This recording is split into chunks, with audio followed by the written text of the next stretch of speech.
Alicia को कहता है कि अगर तुम मुझे अपनी पैंटी नहीं दोगी तो मैं यहाँ से चला जाऊंगा। इस वजह से मजबूरन ही एलिसिया अपनी पैंटी को देने के लिए तैयार हो जाती है और जब वो उसे निकालने के लिए टेंट में जाने लगती है तो फिर वो उसे रोक लेता है और कहता है कि तुम्हें ये चीज यहीं पर ही उतार के देना पड़ेगा। और मेरे सामने ही एलिसिया के पास हेल्प पाने का सिर्फ एक ही रास्ता होता है। इस वजह से वो उसके सामने ही। कहानी की शुरुआत में हम जंगल में एक गाड़ी को देखते हैं जिसमें बैठे हुए 3 लोग जॉर्जिया के जंगलों में हाइकिंग के लिए जा रहे थे। उनका नाम क्रिस, डैनियल और अलीशा होता है। वो तीनों एक दूसरे के दोस्त होते हैं। अब रास्ते में डैनियल गाड़ी को रोककर टॉयलेट करने के लिए चला जाता है और पीछे बैठा क्रिस अलीशा से पिछले रात हुए घटना के बारे में बात करता है, लेकिन अलीशा उसे बिल्कुल चुप रहने के लिए कहती है और बताती है कि वो उनकी बड़ी गलती थी। इसके बाद वो तीनों आगे निकल जाते हैं जहाँ पर जंगल में एक जगह पर वो लोग गाड़ी को रोककर हाइकिंग के लिए निकल जाते हैं। और तभी चलते हुए डैनियल उन लोगों को बताता है कि वर्ल्ड वार 2 के टाइम से रशियन आर्मी ने यहाँ पर बहुत ही सारे बम गिराए थे जो कि लोगों को आज भी मिल जाते हैं। अब उनकी बातों से हमें मालूम चलता है कि एलिसिया और डैनी एक दूसरे से बहुत प्यार करते हैं और वो दोनों बहुत ही जल्दी ही शादी भी करने वाले हैं। मगर इस बात से पीछे खड़े हुए डैनी को बहुत ही ज्यादा बेचैनी हो रही थी। नाइट में जब वो लोग टेंट को लगाकर आग के पास बैठे होते हैं और तब डैनियल क्रिस से पूछता है कि तुम इतने ज्यादा मायूस क्यों हो, लेकिन क्रिस उनके बात को टालते हुए कहता है कि तुम दोनों शादी करने वाले हो, इस वजह से तुम मेरे बारे में बिल्कुल भी कोई भी टेंशन मत लो और अपनी लाइफ को अच्छे से एंजॉय करो। और फिर डैनियल कहता है कि तुम ऐसा बिल्कुल भी मत सोचना कि मैं एलिसा से शादी करने के बाद तुमको बिल्कुल भूल जाऊंगा, बल्कि तुम्हारे साथ बड़े धूमधाम से पार्टी भी करूंगा और हम दोनों बचपन से ही साथ थे और आगे भी ऐसे ही साथ में रहेंगे। ये सुनकर वो तीनों काफी ज्यादा खुश होते हैं। इसके बाद एलिसा और डैनियल अपने टेंट में सोने के लिए चले जाते हैं और क्रिस भी आग को बुझाकर अपने टेंट में सोने चला जाता है। अब जब अगले मॉर्निंग वो जगता है तो वो देखता है कि एक अनजान आदमी उनके सामान के साथ छेड़छाड़ कर रहा है। अब क्रिस धीरे से उसके पीछे जाता है और उसे मारने लगता है। तभी वो आदमी क्रिस को बताता है कि मैं डैनियल का फ्रेंड डेविड हूँ, लेकिन क्रिस उसे नहीं जानता था। और तभी वहाँ पर डैनियल और एलिशा आ जाते हैं और वो लोग क्रिस को रुकने के लिए कहते हैं और तब क्रिस डेविड से सॉरी बोलता है और वो दोनों एक दूसरे से पहचान करते हैं। अब डैनियल क्रिस से बोलता है कि मैंने इसे यहाँ पर अपने फोटोज को क्लिक करने के लिए बुलवाया है। इसके बाद डेवी कैमरे को लेकर सभी को झाड़ियों के पास खड़े होने के लिए कहता है ताकि वो उन तीनों का एक साथ फोटो ले सके। अब वो तीनों उसके गाइड को फॉलो करते हुए वहाँ पर खड़े हो जाते हैं, लेकिन तभी डेवी कैमरे में देखकर कहता है कि क्रिस के पैर के नीचे कुछ है और तभी वो उन सभी को हिलने के लिए मना करता है और क्रिस को कहता है कि तुम तो बिल्कुल भी मत हिलना क्योंकि तुम्हारे पैर के नीचे एक बॉम्ब है, तुम्हारे पैर हिलाते ही तुम्हारे चिथड़े उड़ सकते हैं। ये सुनकर डैनियल वहाँ पर चेक करता है तो उसे मालूम चलता है कि सच में वो एक लैंडमाइन है और अगर क्रिस ने अपना थोड़ा सा भी पैर हटाया तो वो तुरंत ही ब्लास्ट हो सकता है। अब ये सब कुछ देखकर वो सभी लोग काफी ज्यादा डर जाते हैं। डेवी सभी को शांत रहने के लिए कहता है और बताता है कि हमें इसके लिए हेल्प बुलानी होगी और हमें इसके अंदर करीबन 4 से 5 घंटे लग सकते हैं। इस वजह से अपनी सुरक्षा के लिए किसी को भी क्रिस के आसपास नहीं रहना चाहिए। मगर डैनियल डेवी को हेल्प बुलाने के लिए भेज देता है और खुद क्रिस के पास ही खड़ा रहता है। एलिसिया इन सभी से काफी डर जाती है और डैनियल को वहाँ से दूर चलने के लिए कहती है, लेकिन वो कहता है कि जब तक कोई भी मदद नहीं आ जाती जब तक मैं क्रिस के पास ही खड़ा रहूंगा और मैं उसे इस कंडीशन में अकेला नहीं छोड़ सकता। क्रिस भी उसे वहाँ से चले जाने के लिए कहता है, लेकिन वो उसकी बात को भी नहीं मानता और एलिसिया को डांट कर वहाँ से दूर कर देता है। और तभी वो एलिसिया के पास जाता है। उसी समय ही उसके फोन में सिग्नल आ जाता है और जब वो हेल्प के लिए कॉल करता है तो उसका कॉल कनेक्ट भी हो जाता है। ये देखकर एलिसिया बहुत ही ज्यादा खुश होती है और डैनियल उन लोगों को हेल्प के लिए किसी बॉम्ब एक्सपर्ट को आने के लिए कहता है। मगर तभी वो एलिसिया को बताता है कि वो लोग तुम्हारी वजह से हमारी हेल्प करने के लिए मना कर रहे हैं। एलिसिया उसकी बात को नहीं समझ पाती है। तभी वो बताता है कि पुलिस कह रही है कि हम लोग प्रोस्टिट्यूट यानी कि वैश्याओं की हेल्प नहीं करते। ये कहकर डैनियल वापस से क्रिस के पास चला जाता है। एलिसिया उसे समझाने की कोशिश करती है कि मैं शादी से पहले तुम्हें सब कुछ बताने वाली थी, इस वजह से प्लीज मुझे माफ कर दो और हेल्प के लिए दोबारा से पुलिस को कॉल करो। लेकिन डैनियल बताता है कि यहाँ पर किसी भी मोबाइल में सिग्नल नहीं है, वो तो मैं तुमको बेवकूफ बना रहा था। यहाँ पर हमें अभी तक कुछ भी समझ में नहीं आया कि वो लोग आखिर किस बात के लिए झगड़ रहे हैं। लेकिन तभी हमें मालूम चलता है कि क्रिस एलिया से गाड़ी में जिस घटना के बारे में बात करने की कोशिश कर रहा था उस बारे में डैनियल को पता चल जाता है। दरअसल क्रिस भी एलिसा से प्यार करता है और इसी वजह से वो दोनों एक बार साथ में सो गए थे। एलिसिया इस बात को एक गलती समझकर इग्नोर कर देती है, लेकिन क्रिस अभी भी उसे अपना प्यार समझ रहा था। और जब इसके बारे में डैनियल को मालूम चलता है तो फिर वो उन दोनों से रिवेंज लेने के लिए एक प्लान करता है और यहाँ पर लगी हुई माइन भी उसी ने लगाई है ताकि वो उन दोनों को यहाँ पर फंसा सके और उसका फ्रेंड डेवी भी उसी के साथ ही मिला हुआ है। अब डैनियल वहाँ पर छिपाए हुए एक स्पैड को लाता है और एलिसिया को देकर कहता है कि तुम्हें क्रिस को बचाने की आखिरी उम्मीद हो, इस वजह से तुम यहाँ पर एक गड्ढे को खोद कर उसे बचा सकती हो। इसके बाद डैनियल लैंडमाइन के पिन को निकाल कर जंगल में फेंक देता है और अपने सामान को लेकर वहाँ से जाने लगता है। एलिसिया उसे रोकने की काफी कोशिश करती है,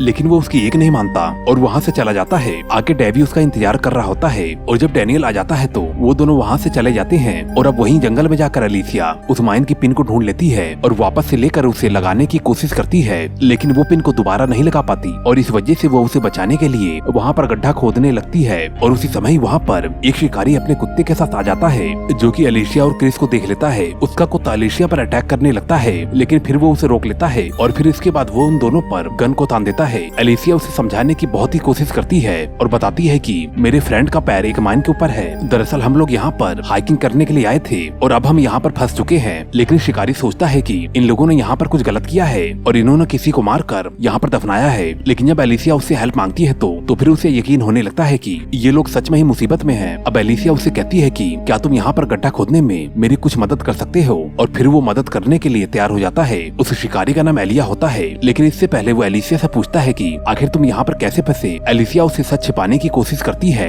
लेकिन वो कहता है कि तुम मुझे सब कुछ सच सच बताओ, नहीं तो मैं तुम्हारी हेल्प नहीं करूंगा। और जिस वजह से वो वहाँ से जाने लगता है। और तभी एलिसिया बताती है कि मैं और क्रिस एक बार साथ में सो गए थे और मेरे हस्बैंड ने मुझसे बदला लेने के लिए ये सभी कुछ प्लान किया है। इसके बाद एलिया कहता है कि तुम लोगों की हेल्प करने के बाद मुझे क्या मिलेगा, लेकिन एलिसिया कहती है कि इसके बदले में तुम मेरा पूरा सामान ले सकते हो। ये सुनकर वो काफी ज्यादा खुश होता है और जल्दी से जाकर उसके बैग को चेक करता है, जिसके बैग के अंदर उसे एक पैंटी मिलती है। उसे देखकर वो एलिसिया से कहता है कि मुझे तुम्हारी पहनी हुई पैंटी चाहिए, और ये कहकर वो एलिसिया के साथ जबरदस्ती करने लगता है। लेकिन तभी क्रिस उसे रुकने को कहता है और अपने पास पड़े हुए $300 देने का वादा करता है, लेकिन वो कहता है कि मुझे किसी भी प्रकार के पैसे नहीं चाहिए और अगर तुम मुझे अपनी पैंटी नहीं दोगी तो मैं यहाँ से चला जाऊंगा। इस वजह से मजबूरन ही एलिसिया अपनी पैंटी को देने के लिए तैयार हो जाती है और जब वो उसे निकालने के लिए टेंट में जाने लगती है तो फिर वो उसे रोक लेता है और कहता है कि तुम्हें ये चीज यहीं पर ही उतार के देना पड़ेगा। और मेरे सामने ही एलिसिया के पास हेल्प पाने का सिर्फ एक ही रास्ता होता है। इस वजह से वो उसके सामने ही अपनी पैंटी को उतार कर उसे दे देती है।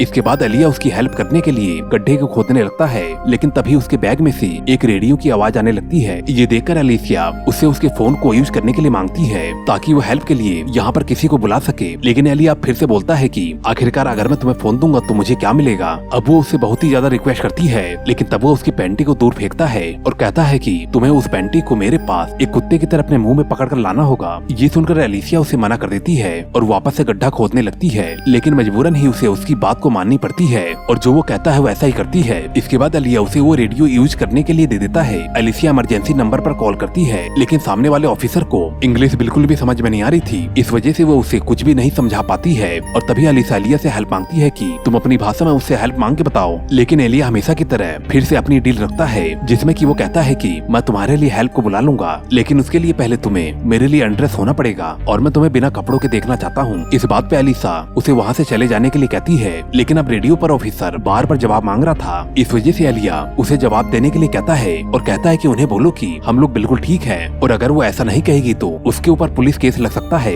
इस वजह से एलिया उसे ऐसा कहने पर मजबूर करने लगता है, मगर एलिसा को जॉर्जियन लैंग्वेज नहीं आती थी। इस वजह से एलिया कहता है कि मैं तुम्हारे लिए ट्रांसलेट कर सकता हूँ, मगर इसके लिए तुम्हें जब तक अपने कपड़े एक एक करके उतारना होगा जब तक कि वो तुम्हारे जवाब से बिल्कुल भी सर्टिफाई ना हो जाए। अब एलिया उसे धमकाता है। इस वजह से एलिसा को अपने पहले जवाब के लिए अपने टॉप को उतारना पड़ता है। इसके बाद ऑफिसर का कोई भी क्वेश्चन नहीं आता है। इस वजह से डील के अकॉर्डिंग एलिया वहाँ से जाने लगता है, मगर फिर से रेडियो पर ऑफिसर का जवाब आने लगता है। अब इस वजह से एलिया भागते हुए वापस आ जाता है। अब इस वजह से एलिसा उससे बहुत ही ज्यादा डर जाती है और वो उसे वापस जाने के लिए कहती है, मगर अब एलिया उसे गन पॉइंट पर ले लेता है। अब क्रिस एलिया को अपनी बातों में फंसाकर एलिसा को वहाँ से भगा देता है, लेकिन एलिया अपनी कुत्ते के साथ उसके पीछे चला जाता है। अब यहाँ पर क्रिस एक चैन की मदद से एलिया के गन को अपने पास खींच लेता है और जब तक एलिया भी एलिसा को लेकर वहाँ पर आ जाता है, क्रिस उसे गन पॉइंट करके उसे छोड़ देने के लिए कहता है, लेकिन वो उसे नहीं छोड़ता, लेकिन वो उसके साथ बहुत ही बुरी तरह से जबरदस्ती करने लगता है। अब क्रिस उसे चाहकर भी शूट नहीं कर पाता है क्योंकि उसका निशाना सही नहीं होता है और बार बार एलिया निशाने पर आने लगती है। अब इसके बाद जैसे ही वो एलिया के ऊपर गोली चलाने वाला होता है, उसी समय ही उसका डॉग क्रिस के ऊपर अटैक करके उसे गड्ढे में गिरा देता है और जिस वजह से गन से गोली चल जाती है और वो गोली एलिसा को लग जाती है। अब जब क्रिस को होश आता है तो उसे मालूम चलता है कि एलिसिया मारी जा चुकी है और वो माइन भी नकली थी जो कि नहीं फटी। अब इसके बाद हम कुछ महीनों बाद का सीन देखते हैं जहाँ पर कि हम क्रिस को देखते हैं जो कि एक फैमिली से कहता है, मैं एक टूरिस्ट हूँ और मैं यहाँ पर अपने रास्ते को भूल चुका हूँ और वहाँ पर आसपास कोई मैप की दुकान नहीं होती। इस वजह से वो लेडी और उसकी डॉटर कहती है कि हम तुम्हें मैप का प्रिंट दे सकते हैं। इस वजह से क्रिस ऊपर चला जाता है। वहीं अब हमें मालूम चलता है कि वो जो फैमिली है वो एलिया की है, जो कि बाहर काम कर रहा था। अब मैप प्रिंट होने के बाद क्रिस वहाँ से जाने लगता है और तभी वो लेडी उसे लंच ऑफर करती है। इस वजह से क्रिस उनके साथ लंच करने के लिए बैठ जाता है और उसी समय ही वहाँ पर एलिया पहुँच जाता है, जो कि क्रिस को अपने घर में देखकर बहुत ही ज्यादा हैरान हो जाता है और वो तुरंत क्रिस को वहाँ से बाहर चलने के लिए कहता है। ये देखकर उसकी वाइफ और डॉटर कुछ भी समझ नहीं पाती है, लेकिन एलिया क्रिस को गाड़ी से छोड़ने का बहाना बनाकर उसे बाहर ले जाता है और उसे कहता है कि कृपया करके तुम यहाँ से चले जाओ, क्योंकि मैं नहीं चाहता कि इन सभी चीजों में मेरी फैमिली भी इंक्लूड हो। इस वजह से मैं तुमसे 1 घंटे बाद बाहर अकेला मिलूंगा। अब क्रिस उनकी बात को मानकर वहाँ से चला जाता है, लेकिन वो थोड़ी देर बाद ही उनके कुत्ते को घायल करके और एक बहाना बनाकर वापस उनके घर में घुस जाता है। ये देखकर एलिया उसे मारने के लिए अपनी गन को लेने जाता है, लेकिन तभी क्रिस अपनी गन से उसके दोनों पैरों को शूट कर देता है। इसके बाद वो उसकी वाइफ और डॉटर को एलिया को अंदर ले जाने के लिए कहता है और बाद में उसकी वाइफ के हाथों को बांध देता है और वो एलिया को एलिसिया की पैंटी दिखाता है और कहता है कि अपनी फैमिली को सब कुछ बताओ, आखिर मैं यहाँ पर क्यों आया हूँ। फिर एलिया कहता है कि मैं जब नशे में होता हूँ तो मैं कुछ भी करने लगता हूँ, प्लीज मुझे माफ कर दो। एलिया ने एलिसिया के साथ जिस तरह का सलूक किया था ठीक उसी तरह से क्रिस उसकी बेटी के साथ भी करता है। अब इसके बाद वो अपनी पिस्तौल में सिर्फ एक गोली रखता है और पिस्तौल को रैंडम तरह से घुमा देता है और फिर एलिया के डॉटर को अनड्रेस होने के लिए कहता है। अगर गोली चलने से पहले वो न्यूड हो जाती है तो वो जिंदा बच सकती है। अब उसकी डॉटर को मजबूरन ही कपड़े उतारने पड़ते हैं और अब वो गोली चलाता है, लेकिन पहले राउंड में ही गोली चल जाती है और वो मारी जाती है। ये देखकर क्रिस को होश आता है कि उसने गुस्से में सब कुछ उल्टा कर दिया है। अब उसे अपनी गलती का एहसास होने पर वो रोने लगता है। इधर क्रिस के एक अच्छा होने के इंसान के बावजूद भी उसे परिस्थितियाँ बुरा बना देती हैं। दोस्तों, आपको क्या लगता है कि क्रिस ने अपना रिवेंज लेकर सही किया या नहीं, हमें कमेंट करके जरूर बताएं। और दोस्तों, मैं मिलता हूँ आपको इसी तरह की नई वीडियो में। कृपया करके जाने से पहले चैनल को सब्सक्राइब करके बेल आइकन को जरूर दबा देना। मैं मिलता हूँ आपको अगली वीडियो में। Okay, bye.